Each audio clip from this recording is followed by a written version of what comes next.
Attention, pour ce 5e épisode, je me suis dit qu'il fallait changer quelques points, comme la présentation du sommaire. Si vous êtes sensible aux couleurs flash, je vous conseille de détourner les yeux. Merci de votre compréhension. Salut à vous, bande de putains d'anecdotovores de merde! Vous savez ce qu'on va voir aujourd'hui? Ben non, vous le savez pas parce que vous êtes trop cons! On va voir que ce connard d'Hitler a été ridiculisé, que certaines disputes peuvent créer de belles choses, et que ce génie de Tim Burton a le souci du détail. Vous m'énervez déjà, vas-y, c'est bon, on balance cette saloperie d'épisode 5! Ouais, bon. On va garder la présentation de base.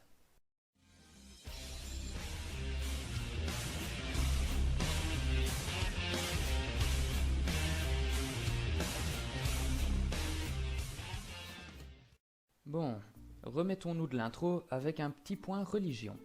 On doit bien s'en douter, écrire la Bible a dû prendre pas mal de temps, et je pense qu'à un moment, ils ont dû en avoir marre.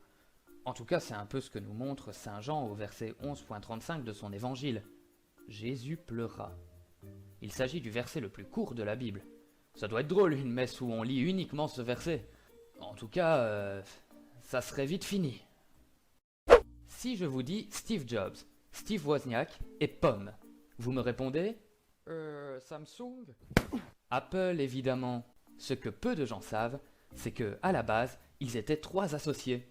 Un certain Ron Wayne faisait partie de l'équipe. Il détenait 10% de la société, mais vendit ses parts 12 jours après la création d'Apple pour la somme astronomique de $800. S'il était resté associé, ces 10% vaudraient aujourd'hui plus de 35 milliards de dollars. Il doit vraiment s'en mordre les doigts. Oh, le pauvre. Berlin, 1936. C'est l'ouverture des Jeux Olympiques. Un certain Adolf Hitler mit tout en œuvre pour réaliser un incroyable spectacle, pour démontrer la puissance et l'organisation du pouvoir nazi. Sauf qu'il n'avait pas prévu un petit détail. Lorsqu'il proclama l'ouverture des Jeux du haut de sa tribune, 30 000 pigeons furent lâchés, mais les pauvres volatiles furent stressés par la musique et le bruit. Ils se mirent donc à déféquer généreusement sur les délégations. Hitler fut donc bombardé par des milliers de pigeons. Ironique, n'est-ce pas? Comme quoi, il y a quand même une justice. Voici un animal que j'adore. L'axolote. Non mais regardez cette tête trop mignonne. Mais ce n'est pas la seule raison pour laquelle je l'adore. Oh non. Non seulement il a une tête qui ferait passer Jeanne Coleman pour un thon, mais il a surtout la capacité de régénérer ses organes, comme ses yeux ou encore certaines parties de son cerveau. Cette capacité exceptionnelle reste toujours inexpliquée et est très étudiée par le milieu scientifique. Attendez, Jeanne Coleman, régénération, inexpliquée, serait-il ?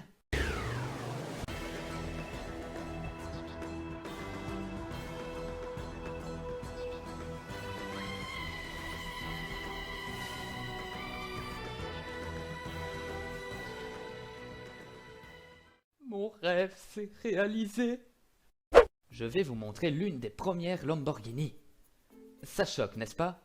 Eh oui, Lamborghini était à la base un constructeur de tracteurs. Ferruccio Lamborghini s'est lancé dans la fabrication de voitures de sport après une dispute avec Enzo Ferrari. Ferruccio possédait une Ferrari et se plaignait des problèmes qu'il avait avec. Ferrari lui répondit avec mépris « Oh ma tu sais conduire... » Non, c'est raciste, c'est raciste. Tu sais conduire un tracteur, mais tu ne sais pas conduire une Ferrari. Vexé, Lamborghini décida de fabriquer sa propre marque de voitures de sport pour concurrencer Ferrari.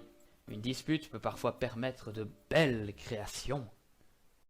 Nous avons tous déjà vécu ça. Vous venez d'acheter un appareil électronique. Vous tentez de l'ouvrir et là... L'emballage en plastique hyper résistant et impossible à ouvrir. Ce phénomène est en réalité une stratégie marketing appelée le syndrome de l'huître. Le principe est d'emballer solidement l'appareil afin que le consommateur ressente un sentiment de plaisir lorsqu'il arrive à ouvrir l'emballage.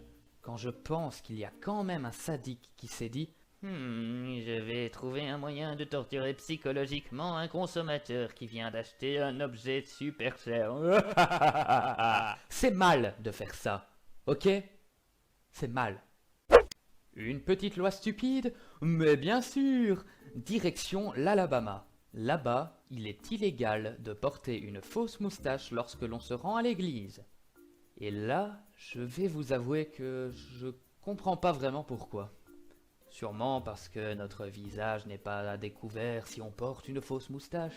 Mais alors, si on porte des lunettes, ça revient au même. Dans tous les cas, c'est stupide. Ah, c'est stupide, ça c'est sûr. Tellement que je me perds dans ce que je dis. La suite, please. Enfin, on va parler de Tim Burton. Ce génie. C'est incroyable. Bon, allez, concentre-toi. Voici une petite anecdote sur Charlie et la chocolaterie. Burton voulait que le décor soit fait avec un minimum d'effets spéciaux. Il demanda donc à la production de faire fondre du véritable chocolat pour remplir la rivière. Résultat, 120 000 litres de chocolat ont été déversés. Burton raconte qu'après 3 jours, plus personne ne supportait l'odeur de chocolat qui régnait sur le plateau. De quoi vous donner une petite indigestion la prochaine fois que vous regarderez le film. Bon appétit! Si vous avez vu Chucky et que vous avez eu peur, passez votre chemin, car voici son équivalent belge, Bobby. Bon, j'exagère, Bobby n'a jamais voulu tuer quelqu'un, mais disons qu'il a un langage aussi fleuri que Chucky. En 2013, une mère belge décida d'offrir Bobby à son fils de 2 ans. Lorsqu'elle l'activa, elle fut surprise d'entendre le petit chien chanter. Cette histoire incroyable est due à un problème de compression de fichiers, car Bobby était censé dire « Avec ma truffe je renifle le monde ». Le jouet fut donc retiré des ventes. Ouais, il était censé dire ça. C'est ce qu'ils veulent nous faire croire. Pas vrai, Bobby. Petit détour en Inde. Là-bas, vous savez que la vache est sacrée. Ce qui a posé un petit problème à McDonald's. Ah ouais, sans vache, pas de Big Mac. Du coup, pour toucher le marché indien, McDonald's décida de remplacer le Big Mac par le Maharaja Mac, équivalent du Big Mac dans lequel la viande est remplacée par du poulet. Voilà comment McDo a réussi à s'implanter en Inde. Ils sont malins, ces ricains. Ils sont malins. Nous arrivons à la fin de cet épisode, et je pensais changer cette partie de l'émission comme le sommaire, mais je pense qu'on va s'en tenir au classique. En tout cas, j'espère que cet épisode vous a plu. N'hésitez pas à le partager, ça fait plaisir. À mettre un pouce bleu, ça fait plaisir. Et à aller voir sur Facebook pour me suivre, ça fait plaisir. Bon, lisez de bons livres, ne jouez pas trop aux jeux vidéo, et faites attention à Bobby. Sayonara, et au prochain épisode des vraies anecdotes.